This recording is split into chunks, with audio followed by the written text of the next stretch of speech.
Hi everyone and happy holidays. I'm Tasha Berner and I represent the San Diego Coast in the State Assembly. This is my podcast at Tea Time with Tasha, and it's a great opportunity for you to get to learn about state and local leaders who are making a difference in our community.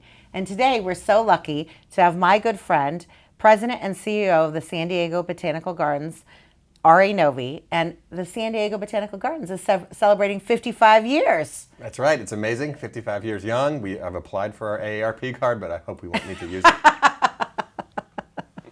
I'm supposed to make the jokes. Sorry, I'm supposed to my make bad. the jokes. It's okay. Before talking about the work we do, that you do at the Botanical Gardens, I wanted people to get to a little sense of knowing about who you are.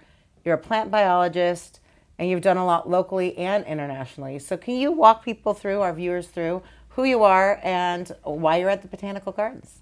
Botanic Gardens. I keep saying it wrong. You could say either way. Gardens. Either way, it's fine. So, who am I? I was born in Michigan, but I grew up in New Jersey, and I am a fourth-generation florist. So my great-grandfather started a small flower shop in Newark, New Jersey, which by itself is an interesting story if we have time for it.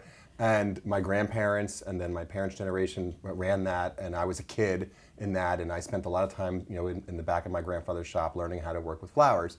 And I never really thought that that would be a career for me, but it planted, no pun intended, seeds. And so later on, I graduated from college, and I ended up getting jobs in horticulture.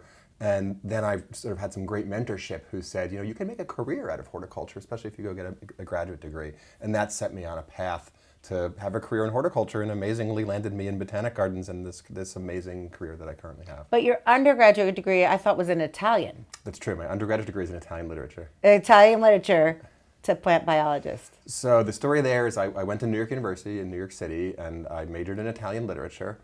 Because I kind of just fell in love with the idea of a liberal arts education, and I thought, I speak English, so why study English? American literature, I might as well learn another language. And so I did Italian for silly reasons. And when I graduated, I wanted to really improve my spoken Italian even further, and I was able to get a job in Italy working for New York University. And I worked in student life, and I had to start 2 clubs. And I chose Ultimate Frisbee and horticulture and gardening. Oh. And mainly the gardening club there was set up because all the Italian gardeners that worked for New York University, they didn't speak much English. So the idea was to get the students speaking Italian. And so I ran that. And then I found myself just like hanging out all the time with the gardeners. And when I hung out with them, I worked. I became like this add-on gardener. And that parlayed itself actually into a full-time horticulture job at New York University's campus in Florence, Italy, which happens to be a historic Renaissance villa. And the formal gardens there, called Villa La Pietra, are actually a very important example of Renaissance Italian revival gardens. And I worked there for a while, and that kind of just sealed my fate in the industry. So how did you go from Italy in Florence to being botanist for Congress? I think the official title was Executive Director for the United States Botanic Gardens, but I like saying you were a botanist for Congress. I used to always joke with people that, so I was the Executive Director of the United States Botanic Garden in Washington, D.C., which is part of the legislative branch of our government. And there are really 3 big cultural institutions that are run by the legislative branch, and they are the Capitol Visitor Center, the Library of Congress, and the United States Botanic Garden. And the United States Botanic Garden and the Library of Congress are very old. They both go back to the early 1800s. And so the U.S. Botanic Garden and the Library of Congress have the exact same oversight structure. They report to the same congressional committees. There's a standing joint committee called the Joint Committee on the Library of Congress, and the U.S. Botanic Garden is the other institution that reports to it. And I used to joke around that if the head of the Library of Congress is called the Librarian of Congress, that's their title, then the head of the Botanic Garden should be the Botanist of Congress. And I never got there with oversight. Never caught on. But you got it. I got it. So I just institutionalized it. We have a botanist in Congress, everyone. I now love we know. it. Maybe someday I would love it if that happens. The person who's there now, Dr. Susan Pell, is wonderful, and if her title became Botanist of Congress, that would be a big win out of this. Okay. But to answer your question, how did I get from Italy to Washington, D.C.? So I had a great mentor. I had a wonderful mentor. The head gardener there was this really amazing British guy named Nick Dakin Elliott, and he had been a professor. England is so crazy about gardens that they actually have a system of horticultural universities, right? So you can go to real school for horticulture. And he had been a professor within that system. And he said, look, either go to England and get a good horticulture degree there, or go to the United States and go to one of the land-grant colleges. And I was, like 24, 25 at that point. And I was like, what's a land-grant college? Like, I didn't even know. I don't even know. So every state has a land-grant college. In California, the whole University of California system are the land grants. Okay. And that goes back to when Berkeley was the University of California. Go Bears. As the only, one of the UCs, and it was designated the land grant. And that's a federal designation that began under Lincoln, under the Morrill Act. They created this system of land grant colleges and agricultural experiment stations meant to improve agriculture throughout the United States. So there are, every state has at least one land grant university. And so he said you could go do that in the United States. They have all the horticulture and agriculture and things like that. And so I moved back to the United States, and I began going to community college. I worked, did all kinds of cool horticultural odd jobs. I was a golf course superintendent. I did environmental impact assessments because I could identify plants for infrastructure. I did everything I could do that related to plants.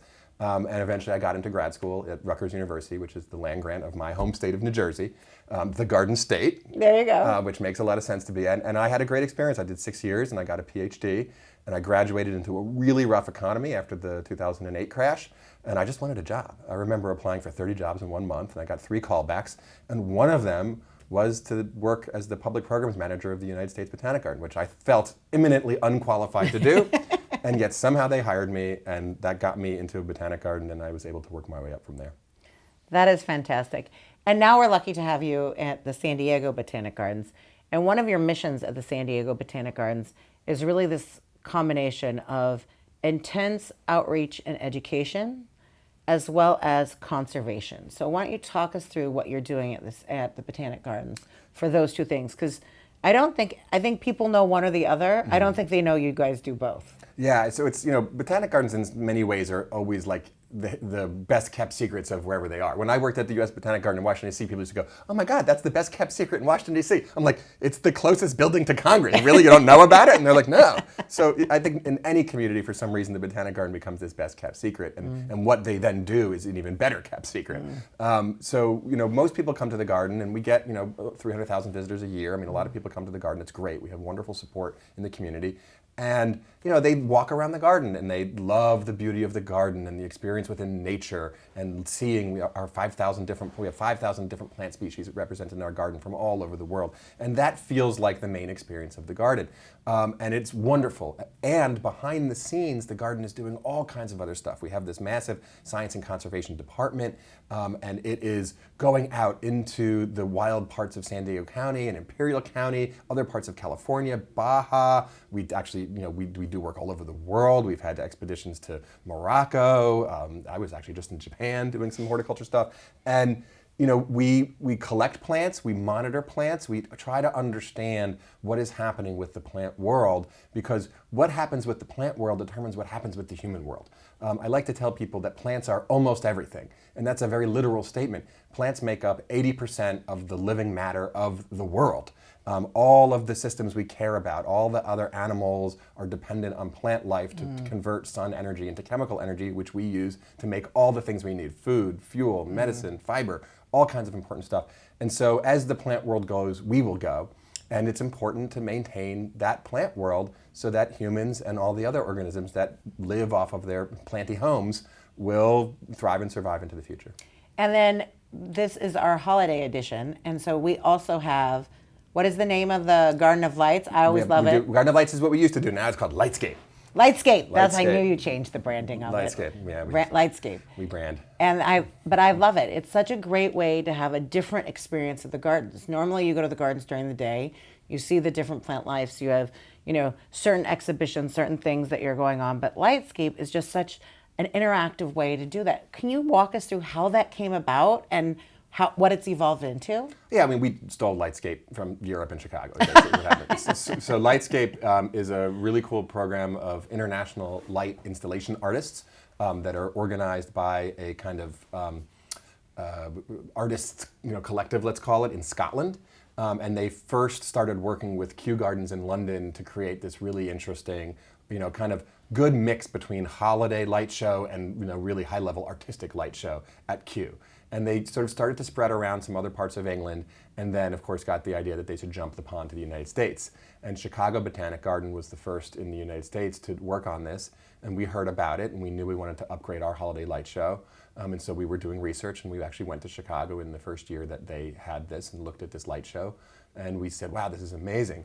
And the real thing that made us feel like we wanted to work with this particular group was that they feel, as we feel, that the plants, the trees and the plants at the Botanic Garden are equal stars, co-equal stars with the beautiful installations created by this international stable of lighting artists. And when we saw the respect and just awe that they have for the plant life and for the unique plant life of our garden, we said these are the right partners for us to work with.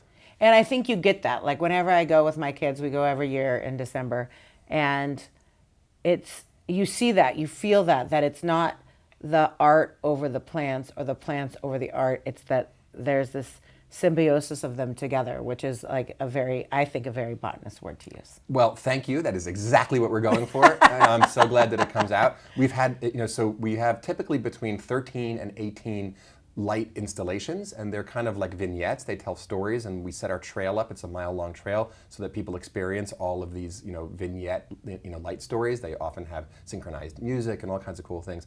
But in between them, we have a lighting artist named Jonathan Stewart, who's a local guy, and he lights all of the trees, right? So we have the 12 to 18 lighting artists for the installations, and we have one lighting artist for the rest of the garden to highlight the trees. And one of our great successes with that is that we have, the garden has many wonderful, volunteers and members who have been, come to the garden for 30 years, and people who know the garden so well, like the back of their hands. And they've come to us and said, wow, we've never experienced the garden at night, and the way that one tree that I've been watching for 20 years was lit at night, I saw something unique and amazing about its architecture. And for us, like, that is the ultimate compliment. That's again what we're going for. We want even our closest friends and family to see the garden in a new and exciting way, and we've been honored to be able to achieve that. Normally we spill the tea, and I forgot to pour the tea. Well, I would love to have some tea. And I'm glad you mentioned your members and your volunteers, because you, not you, Ari, but you, San Diego Botanic Gardens, were my AD 77 Nonprofit of the Year this year. What does it mean to the gardens? What does it mean to your members? What does it mean to your volunteers to have that designation? Well, we were shocked, I mean, we had seen, I've seen other amazing nonprofits nominated for and receiving that Nonprofit of the Year award, and some real pillars of our community, and other communities have gotten it. And I didn't even think we were kind of in the mix for that conversation, if I'm being 100% honest. Maybe mostly just because, gardens are not always the type of nonprofit. It's, often the more human services, and, which, justifiably so. But we believe at the garden that what we offer is just as important to the health of the community, as, the wonderful nonprofits that do all kinds of other human services. We really do see ourselves as a health and wellness organization. And so that came out, and that we, got that award and got to go up to Sacramento and receive the award, and sit with all the other amazing nonprofits in California. That was unexpected and just absolutely tickling. And for our staff and for our board and our sponsors and volunteers and donors and visitors and members, these are all our biggest fans, and the validation that they get to feel like, wow, the community really recognizes us. That was just, it's hard to express in words how meaningful that is. Well, you're very welcome. I think I'm lucky because I do live in Encinitas, so with the Botanic Gardens not being far away, I get to experience on a regular basis. But your Botanic Gardens are for the entire county. And so I think it's really important that people realize there's this resource, and I look at it as a wellness thing. I remember I gotten in some accident, and I was walking around and hobbling through, and the kids were young, and it was so great to be in nature, and it's this thing that restores.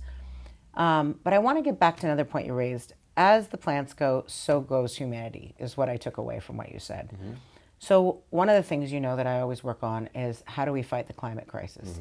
So when you think about the garden and its biodiversity, and you think about the climate crisis, how do your work with plants and the garden translate into what we're seeing at the kind of this global scale with the climate crisis? I mean, there's so many ways. I mean, first of all, the plant people are, really among the primary, researchers validating that climate change is happening. Yeah. And not only that it's happening in this abstract way, which we think about as like, average temperature rise, over some period of time, which is like, that's actually kind of hard to get your head around. But you talk to anybody who's been gardening a space for 50 years, and they're going to go, the plants don't work the same here the way they used to. This plant used to be marginal and now it's very happy. And this plant used to be marginal on the, the sort of hot end, and now it's too hot for that, right? And so the gardeners and the people looking at plants are really, showing what's the practical, reality of climate change. That in fact, the plant communities are changing because they're reacting to the actual physical change of the biosphere, and that has tremendous consequences. It might mean that animals that we care a lot about are less abundant or more abundant, or disease carrying animals are more abundant. I mean, there's this really interesting burgeoning field that we call disease ecology. And so you think about all the human diseases, whether it's malaria from mosquitoes or ticks, with Lyme's disease, or so many other things. How sometimes the way that the change happens for the disease vector is because climate change acts on the plants, and the plants are key resources for those animals, or hentavirus in rodents. So this is all really important for human beings, and the plant people often see it. And then you look at agriculture and you think about what's going on right now in Southern California in San Diego County. We're looking at possibly the local extinction of certainly one of our main palm tree species, the Canary Island date palm, due to climate change induced movement of the palm weevil. Which is a big kind of beetle-like thing, and it kills these trees. And this weevil is capable of not only killing all of the Canary Island date palms, but it could kill all the palms. It's capable of eating every palm species, and there's amazing research happening in University of California Extension on this. We're not quite sure what's going to happen, but it's pretty scary. And that will change everything here. Can you imagine San Diego County with no palm trees? I don't know. I don't know what we would be. We'll be something. We'll be something else. We'll be something something will else. adapt and move into that space. But yeah, I'm so glad you brought that up, because I think it is true that you see this. I'm a home gardener. I've been the square foot gardening queen for a long time until I got into the assembly, and then I can't even manage a couple square feet with my time.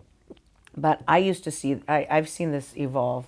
What used to do well doesn't do well. Right. What used to not do well does better because of climate change. So that's huge. And then on top of that, in the natural environment, where we're trying to have biotic integrity, robust biodiversity that supports clean water and clean air and all of the great wildlife that we depend on, and fisheries, and all these things that are so important to humans and to the biosphere. The plants are reacting, and one of the most dire potential predictions is, some people might remember this year we had a couple of the monsoonal rains that kind of come up the Sea of Cortez and typically then only deliver rain into the deserts. They had enough power to come back to the west and kind of get over the mountains in the reverse direction and deliver us some weird kind of late summer rain.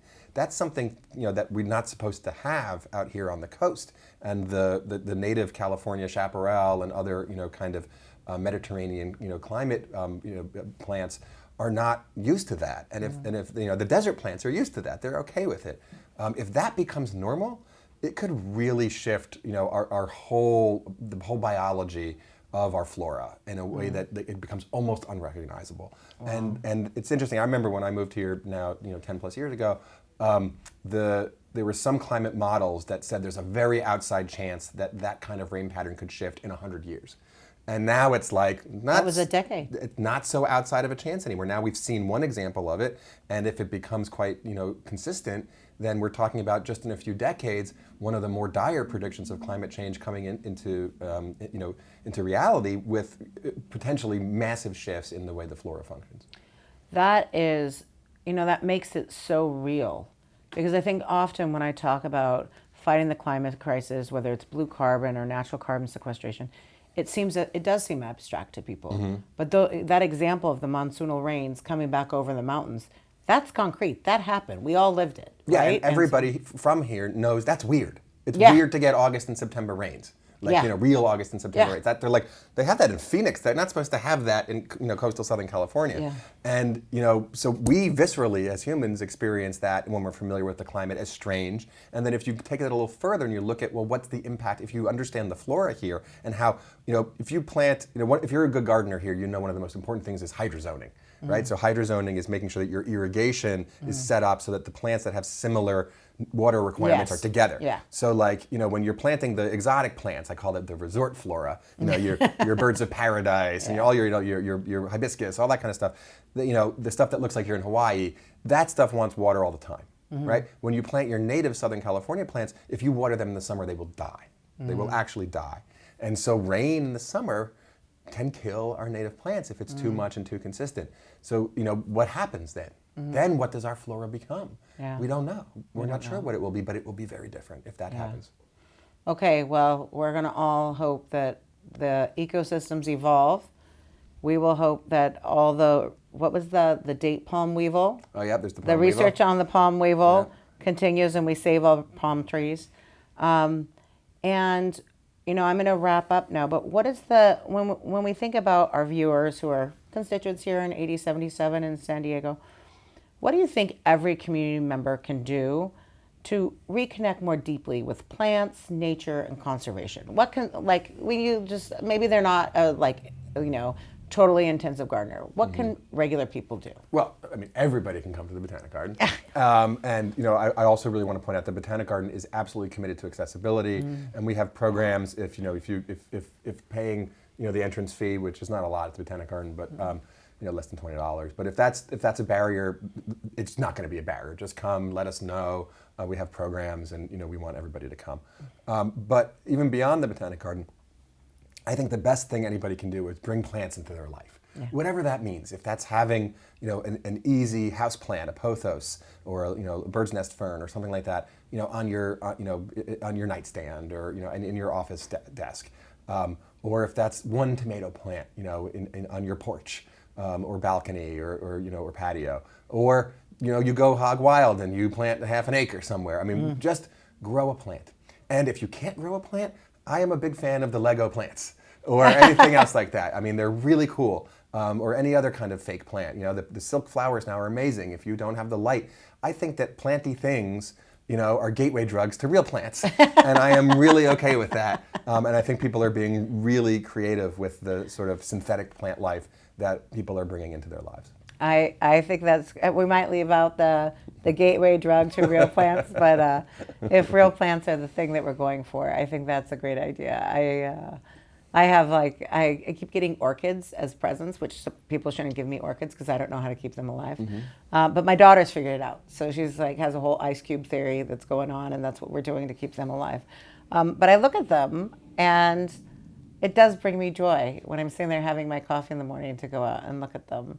Or not out, but look over at them from my dining room table. And so I think that's a great thing. So thank you, Ari, for being on here. Congratulations to the San Diego Botanic Gardens again for being our nonprofit of the year. And for all of those watching and you made it all the way to the end, feel free to like, subscribe, comment, and share with everyone you know. And let us know who else you want to see on Tea Time with Tasha. Thank you for tuning in. Happy holidays, and see you on the next Tea Time.